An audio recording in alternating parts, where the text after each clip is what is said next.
क्या होगा जब एक भिखारी अचानक एक बड़े घर के दरवाजे पर आए और उसे देखकर पूरे परिवार के चेहरों का रंग उड़ जाए। आखिर क्यों हर्ष उस भिखारी को देखते ही कांपने लगता है? क्यों गायत्री की आंखों में डर साफ दिखाई देता है? और क्यों अनु को बार बार ऐसे फ्लैशबैक दिख रहे हैं जो किसी बड़े तूफान की तरफ इशारा कर रहे हैं? जिस सच को सालों से छुपाकर रखा गया था, अब वही सच धीरे धीरे बाहर आने लगा है। लेकिन असली खेल अभी बाकी है, क्योंकि जो दिखाई दे रहा है वह पूरा सच नहीं बल्कि सिर्फ आधा सच है। और आने वाले दिनों में ऐसा खुलासा होने वाला है जो हर किसी के होश उड़ा देगा। कहानी की शुरुआत होती है उस पल से जब अनु को आखिरकार यह पता चल जाता है कि आर्यवर्धन का असली नाम आर्यवर्धन नहीं बल्कि राजीव है। और जिस गायत्री को वह हमेशा उसकी माँ समझती रही, वह उसकी असली माँ नहीं है बल्कि उसकी सास है, क्योंकि राजीव यानी आर्य राजनंदी का पति था और राजनंदी अब इस दुनिया में नहीं रही। यह सच सुनते ही अनु के पैरों तले जमीन खिसक जाती है, क्योंकि उसे लगता था कि वह इस परिवार के बारे में सब कुछ जानती है। लेकिन असल में वह सिर्फ एक नकली कहानी के बीच रह रही थी, जहां हर रिश्ते के पीछे कोई ना कोई राज छुपा हुआ था। अनु जितना ज्यादा इस परिवार के करीब आती जा रही थी, उतना ही ज्यादा उलझती जा रही थी, क्योंकि यहाँ हर चेहरे के पीछे एक दूसरा चेहरा था और हर मुस्कान के पीछे एक गहरा दर्द छुपा हुआ था। दूसरी तरफ हर्ष की हालत दिन ब दिन खराब होती जा रही थी, क्योंकि उसे बार बार अजीब से अटैक आते थे। कभी उसका सिर दर्द से फटने लगता तो कभी वह अचानक डरकर कांपने लगता, और सबसे ज्यादा डर उसे उस बंद कमरे से लगता था जहां जाने का नाम सुनते ही उसकी सांसें तेज हो जाती थीं। अनु कई बार सोचती कि आखिर उस कमरे में ऐसा क्या है जिसे देखकर हर्ष इतना डर जाता है, लेकिन हर बार कोई ना कोई बात उसे सच्चाई तक पहुंचने से रोक देती। वहीं गायत्री हमेशा कोशिश करती कि घर का कोई भी सदस्य पुराने राजों की बात ना करे, क्योंकि उसे डर था कि अगर पुराना सच बाहर आ गया तो इस परिवार की नींव ही हिल जाएगी। लेकिन किस्मत को शायद कुछ और ही मंजूर था, क्योंकि धीरे धीरे सारे राज खुद बाहर आने लगे थे। अनु को अब बार बार कुछ फ्लैशबैक दिखाई देने लगे थे, जिनमें उसे एक औरत की चीखें सुनाई देती थीं। कभी किसी के रोने की आवाज आती तो कभी कोई दरवाजा जोर जोर से पीटता दिखाई देता। अनु इन सब चीजों से परेशान हो चुकी थी, लेकिन उसे समझ नहीं आ रहा था कि ये सब आखिर है क्या। दूसरी तरफ आर्य हर हाल में अनु को अपने करीब रखना चाहता था, क्योंकि अब उसे लगने लगा था कि अगर अनु उससे दूर हो गई तो उसकी जिंदगी पूरी तरह बिखर जाएगी। इसी वजह से जब अनु ने आर्य को अपनाने का फैसला लिया तो आर्य की खुशी का ठिकाना नहीं रहा। उसे लगा कि अब सब कुछ ठीक हो जाएगा, लेकिन असली तूफान तो अभी आना बाकी था, क्योंकि उसी समय नील और सिमरन की शादी की बात सामने आती है और अनु सोचती है कि आर्य जरूर उनकी मदद करेगा। लेकिन सबको हैरान करते हुए आर्य साफ मना कर देता है और नील से कह देता है कि वह दिल्ली छोड़कर चला जाए। आर्य की यह बात सुनकर अनु को बहुत बड़ा झटका लगता है, क्योंकि जिस इंसान को वह इतना अच्छा समझती थी उसके अंदर इतना गुस्सा और नफरत देखकर वह परेशान हो जाती है। अनु बार बार पूछती है कि आखिर नील से इतनी नफरत क्यों, लेकिन आर्य हर बार बात को घुमा देता है। दरअसल नील सिर्फ घर का नौकर नहीं था, बल्कि इस परिवार से उसका बहुत गहरा रिश्ता था, जिसे जानबूझकर सबसे छुपाया जा रहा था। यही वजह थी कि गायत्री हमेशा नील को घर से दूर रखने की कोशिश करती थी, क्योंकि उसे डर था कि अगर नील ने मुंह खोल दिया तो सारे राज एक ही पल में खत्म हो जाएंगे। इसी बीच मंदिर की वह पुजारन फिर से अनु के सामने आती है और उसे चेतावनी देती है कि जो सच सामने आया है वह सिर्फ आधा सच है, असली कहानी अभी बाकी है। और जब पूरा सच सामने आएगा तो कोई भी खुद को संभाल नहीं पाएगा। पुजारन की बातें सुनकर अनु और ज्यादा डर जाती है, क्योंकि अब उसे महसूस होने लगा था कि इस परिवार में कोई बहुत बड़ा खेल चल रहा है। वहीं दूसरी तरफ आर्य बाहर से जितना शांत और मासूम दिखाई देता था, अंदर से उतना ही खतरनाक होता जा रहा था। वह हर किसी को अपने हिसाब से चला रहा था और किसी को भी इस बात का अंदाजा नहीं था कि असली मास्टरमाइंड वही है। लेकिन क्योंकि इस समय वह अनु के सामने प्यार और मासूमियत का नकाब पहने हुए था, इसलिए अनु उसके असली चेहरे को पहचान नहीं पा रही थी। तभी अचानक कहानी में सबसे बड़ा मोड़ आता है जब एक दिन वही पुराना भिखारी आर्यवर्धन के घर के बाहर दिखाई देता है। उसे देखते ही घर का माहौल बदल जाता है। नौकर डर जाते हैं, गायत्री का चेहरा पीला पड़ जाता है और हर्ष तो उसे देखते ही जैसे सदमे में चला जाता है। वह भिखारी धीरे धीरे घर के अंदर आता है और जैसे ही उसकी नजर दीवार पर लगी राजनंदी की तस्वीर पर पड़ती है, वह कांपने लगता है। उसकी आंखों में डर साफ दिखाई देता है, जैसे उसने कोई भयानक चीज देख ली हो। यह देखकर हर्ष के दिमाग में अचानक कुछ पुरानी बातें घूमने लगती हैं और उसे अतीत के कुछ अधूरे दृश्य याद आने लगते हैं। गायत्री तुरंत उस भिखारी को वहां से हटाने की कोशिश करती है, लेकिन तभी ऐसा कुछ होता है जिसे देखकर अनु के होश उड़ जाते हैं, क्योंकि हर्ष अचानक उस भिखारी को गले लगा लेता है और उसके बाद गायत्री भी उसे देखकर रोने लगती है। यह सब देखकर अनु पूरी तरह हैरान रह जाती है, क्योंकि उसे समझ नहीं आता कि आखिर एक साधारण भिखारी का इस परिवार से क्या रिश्ता हो सकता है। आखिर क्यों उसे देखकर सबकी आंखों में आंसू आ गए, और सबसे बड़ा सवाल यह कि आखिर राजनंदी की मौत के पीछे कौन है। क्या सच में यह सिर्फ एक हादसा था या फिर किसी ने बहुत सोच समझकर यह सब किया था। अब धीरे धीरे हर राज बाहर आने वाला था और अनु जितना सच के करीब जा रही थी, उतना ही बड़ा खतरा उसके सिर पर मंडरा रहा था, क्योंकि इस घर में कोई ऐसा था जो नहीं चाहता था कि पुराना सच कभी दुनिया के सामने आए, और वही इंसान अब अनु पर नजर रखने लगा था। दोस्तों, कहानी में आगे आने वाले ट्विस्ट आपके होश उड़ा देंगे, क्योंकि अब हर रिश्ता टूटने वाला है और हर चेहरे से नकाब हटने वाला है।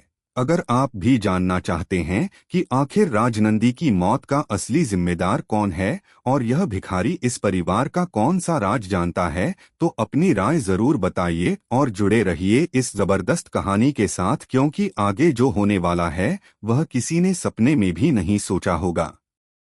अब कहानी पूरी तरह बदलने वाली थी, क्योंकि जिस भिखारी को सब एक मामूली इंसान समझ रहे थे, वही इस परिवार के सबसे बड़े राज की चाबी बनने वाला था। उस रात जब पूरा परिवार हॉल में खड़ा था और हर्ष उस भिखारी को गले लगाकर रो रहा था, तब अनु की नजर बार बार उस आदमी के चेहरे पर जा रही थी, क्योंकि उसे महसूस हो रहा था कि उसने इस इंसान को कहीं ना कहीं पहले जरूर देखा है, लेकिन उसके दिमाग में कुछ भी साफ नहीं आ रहा था। वहीं गायत्री लगातार घबराई हुई थी और बार बार नौकरों को इशारे कर रही थी कि इस आदमी को तुरंत यहाँ से बाहर निकाला जाए, लेकिन हर्ष पहली बार गायत्री की बातों के खिलाफ खड़ा हो गया और जोर से चिल्लाते हुए कहने लगा कि यह आदमी कहीं नहीं जाएगा। हर्ष की आवाज में इतना दर्द और गुस्सा था कि घर में मौजूद हर कोई डर गया। अनु को पहली बार लगा कि हर्ष सिर्फ बीमार नहीं है, बल्कि उसके अंदर कोई ऐसा दर्द छुपा है जिसे वह सालों से दबाकर जी रहा है।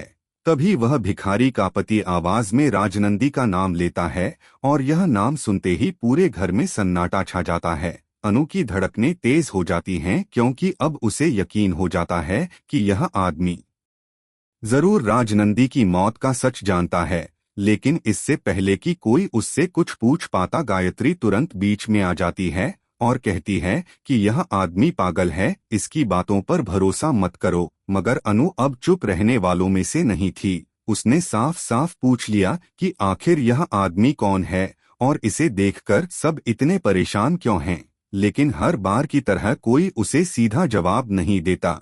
तभी अचानक उस भिखारी की नजर अनु पर पड़ती है और वह डरते हुए कहता है कि तुम यहाँ से चली जाओ, वरना तुम्हारा भी वही हाल होगा जो राजनंदी का हुआ था। यह सुनते ही अनु के पैरों तले जमीन खिसक जाती है और पहली बार उसे अपनी जान का डर महसूस होने लगता है। दूसरी तरफ आर्य लगातार स्थिति को संभालने की कोशिश कर रहा था, लेकिन उसके चेहरे पर भी हल्की घबराहट साफ दिखाई दे रही थी। अनु को अब लगने लगा था कि आर्य उससे बहुत कुछ छुपा रहा है। हालांकि वह उससे प्यार करता था, लेकिन उसके प्यार के पीछे भी कोई गहरा रहस्य था।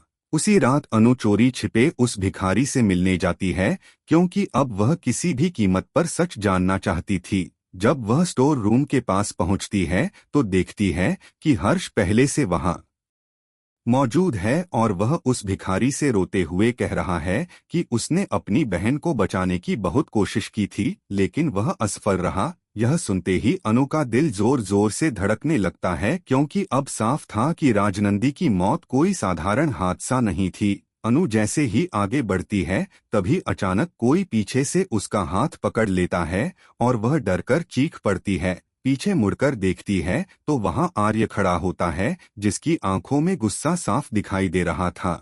आर्य अनु को वहां से जबरदस्ती अपने कमरे में ले जाता है और उससे कहता है कि वह इन सब चीजों से दूर रहे, क्योंकि कुछ सच्चाइयां ऐसी होती हैं जिन्हें जानना इंसान के लिए खतरनाक साबित हो सकता है। लेकिन अनु अब रुकने वाली नहीं थी। उसने साफ कह दिया कि अगर वह सच नहीं बताएगा तो वह खुद पता लगा लेगी। आर्य कुछ देर तक चुप रहता है और फिर कहता है कि इस घर में हर इंसान किसी न किसी दर्द के साथ जी रहा है, और अगर पुराने जख्म दोबारा खुले तो सब कुछ खत्म हो जाएगा। लेकिन अनु कहती है कि झूठ पर खड़े रिश्ते ज्यादा दिन तक नहीं टिकते।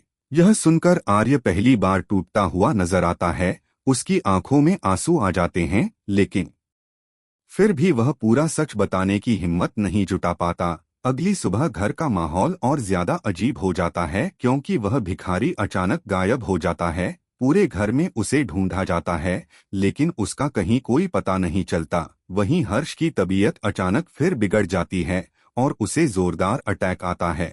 डॉक्टर आते हैं, लेकिन इस बार डॉक्टर भी कहते हैं कि हर्ष का डर सिर्फ मानसिक नहीं है, बल्कि उसके अंदर कोई ऐसा सदमा बैठा है जो उसे धीरे धीरे खत्म कर रहा है। अनु को अब पूरा यकीन हो जाता है कि हर्ष ने उस रात कुछ ऐसा देखा था जिसने उसकी जिंदगी बदल दी। इसी बीच अनु को अपने कमरे में एक पुरानी डायरी मिलती है, जो शायद राजनंदी की थी। वह कांपते हाथों से डायरी खोलती है और उसमें लिखी बातें पढ़कर उसके होश उड़ जाते हैं, क्योंकि उसमें साफ लिखा होता है कि इस घर में कोई ऐसा इंसान है जिस पर सबसे ज्यादा भरोसा किया गया, लेकिन वही सबसे बड़ा दुश्मन निकला। डायरी में कई जगह सिर्फ एक अक्षर लिखा होता है, आर, और यही चीज अनु के दिमाग को और ज्यादा उलझा देती है, क्योंकि आर्य का नाम भी आर से शुरू होता है और राजीव भी वही है। अब अनु के मन में शक पैदा होने लगता है कि कहीं आर्य ही इस पूरी कहानी का असली खिलाड़ी तो नहीं। लेकिन उसका दिल इस बात को मानने के लिए तैयार नहीं होता, क्योंकि उसने आर्य की आंखों में अपने लिए सच्चा प्यार देखा था। दूसरी तरफ गायत्री लगातार कोशिश कर रही थी कि डायरी किसी तरह उसके हाथ लग जाए, क्योंकि उसे डर था कि अगर अनु ने पूरी डायरी पढ़ ली तो सब खत्म हो जाएगा। उसी दौरान नील भी वापस घर आता है और वह अनु को बताता है कि राजनंदी मरने से पहले किसी से बहुत डरती थी और वह कई बार कहती थी कि अगर उसे कुछ हुआ तो उसके पीछे घर का ही कोई इंसान होगा। यह बात सुनकर अनु पूरी तरह हिल जाती है, क्योंकि अब शक और गहरा हो चुका था। वहीं आर्य धीरे धीरे ज्यादा हिंसक होता जा रहा था। वह हर उस इंसान पर नजर रख रहा था जो पुराने राजों के करीब पहुंच रहा था।